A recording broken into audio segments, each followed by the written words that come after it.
Ya, setelah 3 ASN diberhentikan di tahun 2025 lalu, Wali Kota Palembang menegaskan akan memperketat pengawasan disiplin ASN melalui tim penjatuhan hukuman disiplin.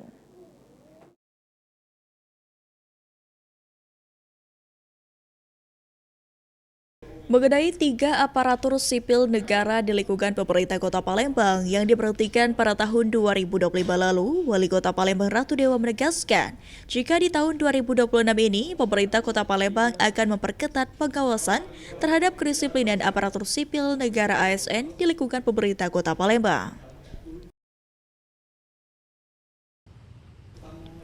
Jika ada ASN yang melanggar disiplin, Wali Kota Palembang menekankan aturan pemberian sanksi akan dilakukan secara berjenjang, mulai dari aparatur sipil negara bersangkutan diminta untuk melakukan klarifikasi oleh tim penjatuhan hukuman disiplin untuk menentukan hukum disiplin ringan, sedang, atau berat.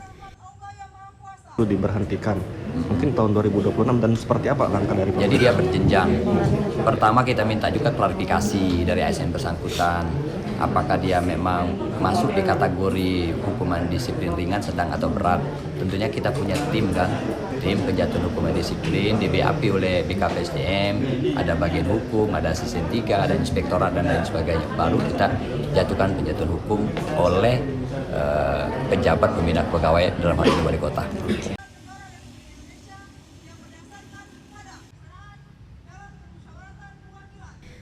Setelah jelas pelanggaran yang dilakukan, baru dilakukan hukuman oleh pejabat pembina kepegawaian yang dalam hal ini Wali Kota.